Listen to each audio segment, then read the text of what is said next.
Okay, here we go. It's been a while. I've been meaning to do these live streams more often, more frequently, and frankly, the last 2 months have been a really busy couple of months. So here's my best opportunity, I guess, early in the morning before the day gets too crazy, thinking about and sharing what I am working on. So biggest thing for me over the last couple of months is that I got through a whole semester or module, or whatever you want to call it, of teaching. So I've been teaching at the Holt International Business School.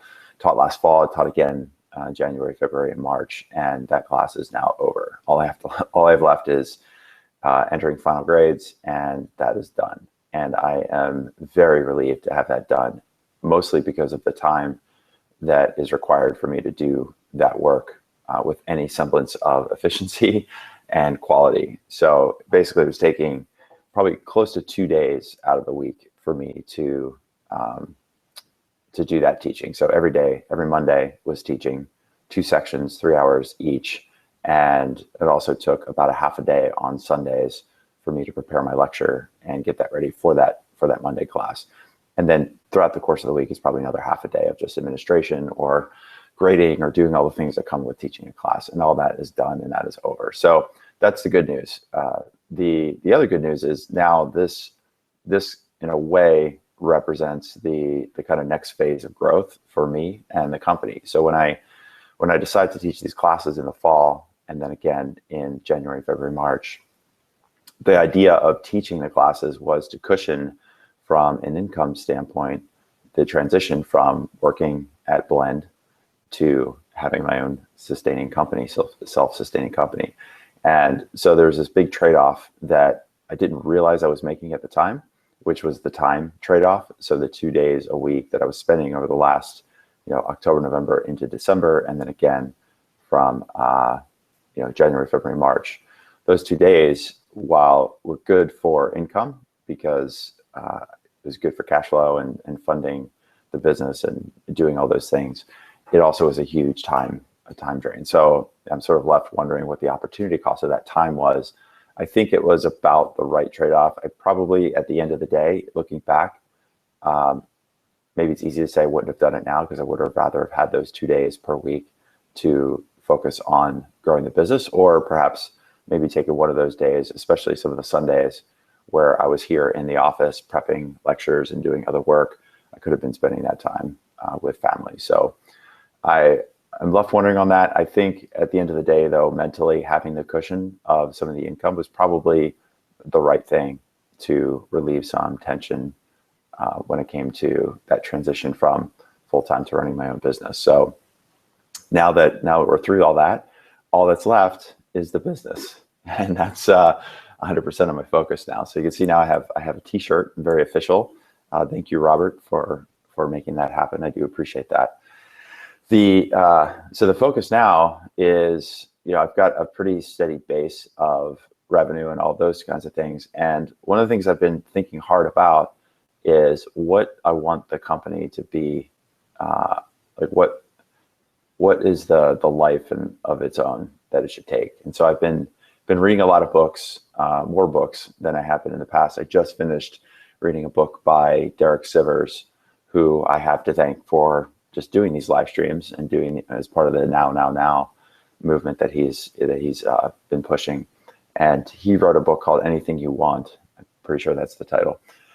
And it's just, kind of his lessons in entrepreneurship. And one of the things I've been really not necessarily struggling with, but one of the things I've been thinking about is, in one form and fashion, I can set up the business to fall in line with, the templates and the structures and the frameworks that a lot of other coaching programs take, which is, setting up weekly calls, helping clients in certain ways, having a Facebook group, doing emails, doing all the things that you would kind of expect fit, like what are the right building blocks to establish a coaching company that scales and is sustainable and provides me with some repeatability and scalability around the business. Now, on the other side, there's the personality. And so me as an individual, wanting that company to reflect my values. And so the company piece is kind of this robotic side where all the pieces and parts fit together and they're all kind of wired. You push a button and it goes. And then over here is the human side. And on the human side, the reason I started the company is because I saw over and over and over this gap in the startup world where you'd have really strong, smart people starting these companies and ultimately failing because they could never figure out how to acquire customers. At the end of the day, I mean, that's fundamentally the fundamental reason why a company would fail is that you can't find a customer to pay you money for whatever it is that you built. And that is why I started Sales Quality, and that's why I built this coaching program. And so from that perspective, from a help perspective, my view, my role, my job is to help people. And sometimes the help that those people need, the clients that I'm working with, doesn't necessarily fit into the building blocks and the wires and the system and the robot over here. And so I really struggle with what's the right approach here. And the more I think about it and the more I read, as much as the frameworks and building blocks are important, at the end of the day, the only thing that matters are customer outcomes and client outcomes and me getting them the help that they need, however and whenever they need it. And so there are lots and lots of places that, from an architectural standpoint, somebody might say, wow, you're doing it wrong. From a human standpoint, there's just a certain element, a certain factor that requires me to provide help in ways that don't necessarily fit into those frameworks or fit into that robotic structure. And so I'm not necessarily redefining how I'm thinking about the business at all. I think I'm actually getting better definition about what the company should be, what the business should be, and how it should operate.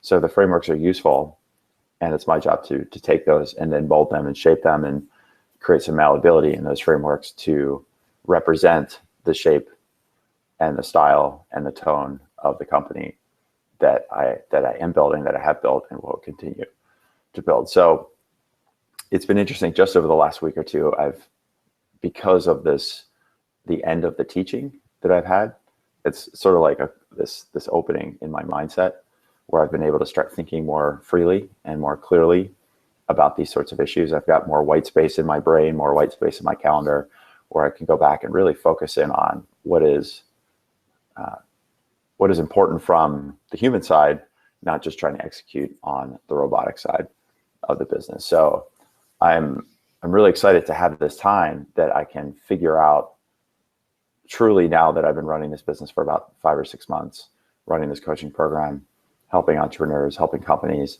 figuring out what it is they need. I've kind of amassed all of this content, and I don't mean content from a marketing standpoint. When I mean content, it's almost like a library of questions that people are asking. It's a library of procedures and policies and ways that I'm helping people and how they need that help and what kind of situations they've run into. And I've just kind of been stockpiling because every week I'm having these coaching calls.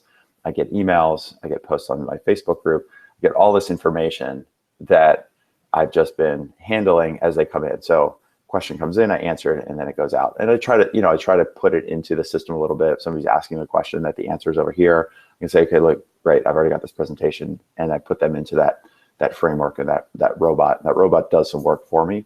Ultimately, though, all the work that I've been doing with clients on a regular basis has really just been kind of stockpiled now.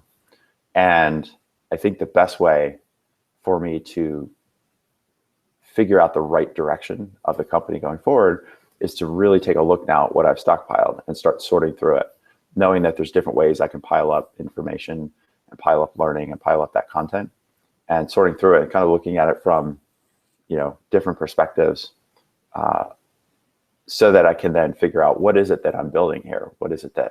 How is it that I'm best able to help the people that I want to help, the entrepreneurs, the startup CEOs that are committed to growing their companies. So in a sense, that kind of feels like the next phase of growth, where I've been kind of brute forcing a lot of stuff, manual processes, trying to scale some things, trying out lots of different things when it comes from a marketing standpoint. And I think ultimately the people that I've now come to work with have come to work with me because of me and the value that they think I can bring to them and the value I know that I can bring to them. And ultimately it's a personal connection that is what gets us to come working together and being successful. There've been a couple of clients that have fallen off, and while the sample size is really low, when I look at those couple of instances, those are situations where the decision by the client to me felt much more procedural and more of a business decision as opposed to a personal decision.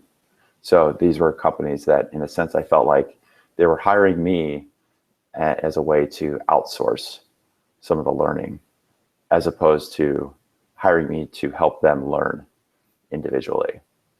So it's like a gym membership is the easiest example that people fall into when I describe this, which is it's easy to sign up for a gym membership. And it's even easy to go and work on the different machines from here and there. But if you're doing it wrong, you're not asking for help, or worse, you're not even showing up to the gym, you're just not going to get the results, right? So some people sign up for a gym membership because it makes them feel good. And that's okay. I can't help those people get the results they want. And after a while, if they're not getting the results that they want or that they expect, or they thought they were going to sign a check and magical things are going to happen like Jack and the Beanstalk, well, so be it.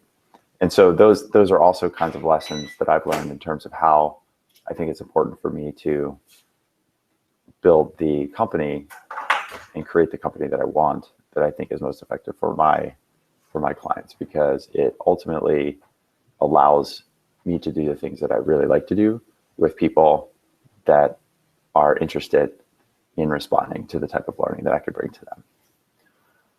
So that's the stuff that I'm working on from a business standpoint. And it's a lot of fun. It's fun to be able to come in and do, like, these are, like I've said before, the one thing about running your own business is that the problems that I have to solve are my problems. And I can either choose to solve them or not solve them. And if I don't solve them, then they don't go away. Sometimes I can choose not to solve them, and they do go away because they're not important. But sometimes the ones that are important don't go away, and I just have to own up to it. So everything from doing things like really learning how to build a marketing funnel is something that I've just finally learned how to do. And I'm not very good at it, but I finally learned how to do it. Understanding how my website actually works is something I haven't really learned how to do. And now I'm learning how to do it. Figuring out how to do webinars, like from a marketing standpoint, with some consistency is something I've never really learned how to do. And now I'm learning how to do it. So doing video, doing this kind of stuff is something I hadn't learned how to do. And now I'm getting better and better at it. So I get this inherent satisfaction of learning while I'm teaching at the same time. And so this idea of creation while teaching is a big part of why I wanted to do and why I am doing the work that I'm doing. So that is a business update. On the personal side of things, I am physically feel a little bit damaged right now. I've got, my back has been a little stiff. My shoulder, I tweaked it because I was doing some workouts and I hadn't warmed up enough. Kind of tweaked my shoulder. My knee that I had surgery on about 1.5 years ago has been a little bit achy lately, and I still have a tendon issue down here in my groin region. So there's the pubis bone, and there's the tendon that hits the pubis bone. And it turns out I yanked that last fall and still haven't fully recovered. So I've got like several areas of my body that are in some level of discomfort and pain on a fairly regular basis over the last few weeks. And that's been a little bit concerning. Makes me feel a little bit old. And looking ahead, I've verbally committed to doing a 50K run at the end of May in Portland, Oregon, and trying hard to get myself geared up to train for that. And I haven't been able to really do that. I've been doing a lot of CrossFit stuff, body weight stuff, push-ups, sit-ups, pull-ups, squats, kettlebell swings, those kinds of things, just to get my strength, my core and my midsection strength up. I haven't been able to put in the kind of miles that I need to put in from a running standpoint. So I'm optimistic that will start changing this week now that I'm through all of the teaching and the other time constraints that I've had. So that's the update. That's the stuff I've been working on. So happy that I've been reading more. Actually finished a couple of books recently, which I hadn't done in months past. I've been, like I said, thinking more about the business. I've got some more white space in my brain and in my calendar to do that. I've been able to maintain with some content creation, with some podcast interviews. I've been able to do some pseudo blogging via an email that I send out to my list. I've been doing that for the last couple of months. I'll be doing a Monday morning video that gets posted to my blog, and then I send out, called the Monday Morning Sales Challenge. So I've got a lot of pieces that are kind of rolling around and moving in the right direction. And so now I'm through the teaching, and I'm through this kind of transition period of, I was kind of thinking of the transition from old to new, in that I was like, okay, working at Blend and trying to set up the foundation that I could then leave Blend and focus on Sales Qualia. And to do that, I had the second phase, which was from roughly October through now, where I was working on Sales Qualia while teaching to supplement income. That's sort of transitory phase. Now I'm through that, and now I'm solely reliant on Sales Qualia for how I make a living. So this is where the fun begins, so to speak. All right. Well, that's pretty long, and I appreciate you. If you made it this far, thank you for watching. If you didn't make it this far, maybe next time I will do better, I hope, to bring these updates to you. It's something that I do enjoy doing, and I appreciate Derek. I would be very surprised if Derek Sivers himself got to this end of this video. If you did, and you're actually watching, I appreciate the interviews that you've done recently with Tim Ferriss and James Altucher. I just read your book, and you've now been added to a list of people that I've used as influence on how I'm thinking about the business, how I want to run the business, and knowing that it's okay to not have to grow a $1 billion business. It's okay to focus on a business and creating the business that I want to have. And that's really, really what my focus is now, that I've learned all of this stuff in the last 6 months or so. All right, so that's it. Signing off. Have a good day.